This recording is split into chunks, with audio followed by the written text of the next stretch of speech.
Nange tetusirisa bwe tuti baana tetusunda abaana ku mikutu emigattabantu naddala TikTok kuliko ebikolebwako ebyenjawulo ebiyigiriza, ebisanyusa, ebibuulirira, ebivuma, ebyobuseegu n'ebirala oli kyaba yagadde okukolera ku mukutu gwe. Ensangi zino n'abakuumaddembe nabo betanidde emikutu gino. Kyokka era mu bo mulimu abo abagikozesa mu ngeri gy'oyinza okuyita etali ntongole okusinziira ku byambalo by'ebitongole ebikuumaddembe.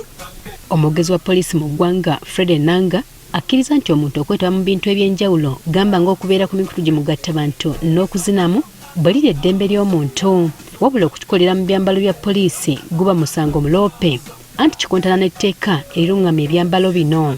Buli lw'obeera mu uniform eya poliisi n'otandika okufulumya ebigambo, okwekuba ebifaananyi ng'oli mu uniform, kiba kikontana n'enneeyisa n'empisa eziri wansi w'amateeka agafuga abapoliisi.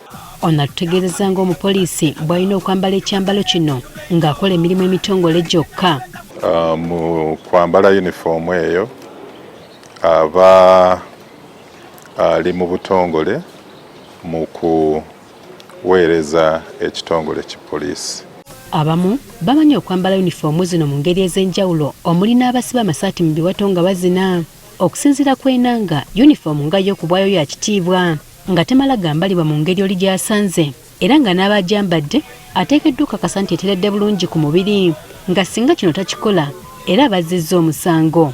Enkoofiira nga tagyambadde bulungi, amapeesa gano gakutuse, ekikalu wabanga wakikuba nga takikubye bulungi avunaanibwa olw'okugyambala obubi.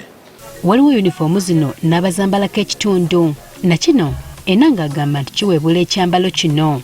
Ogenda n'olaba nga omupoliisi tayambadde enkoofiira, ali mu ofiisi mu kifo ky'okukola ali mu kurikodinga buki, ali mu kurikodinga buvidiyo. Tulabye abawala abamu nga bapoliisi amazina gw'olaba nti gatyoboola ekifaananyi eky'omupoliisi. Ebigambo n'ebikolwa ebikolebwa ng'omuntu ayambadde ekyambalo kya poliisi nabo bifiibwako nnyo. Kale nga y'ensonga lwaki bakugira abasirikale baabwe okwogera mu kamera okwewala ensobi eziyinza okukityoboola. Tetukkiriza mupoliisi yenna ali mu uniform kumala gavaayo maaso ga kamera ayogere kubanga ayinza okusobya.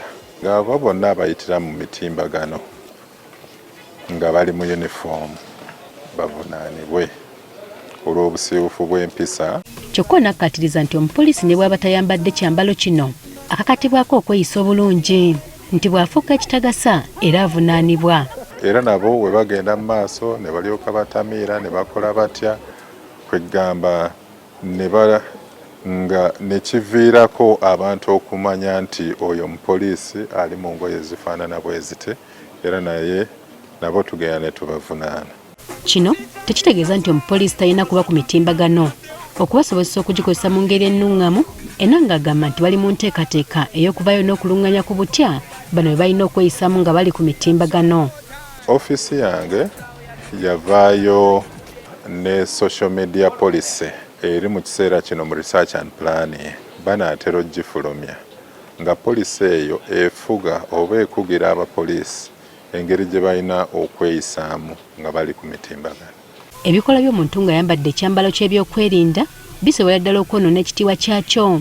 Kale ng'okwetegereza ky'ogenda okukikoleramu kikutaasa bingi ggwe omukuumaddembe. Jennifer Kabaale agaffe eyo ku Spark TV.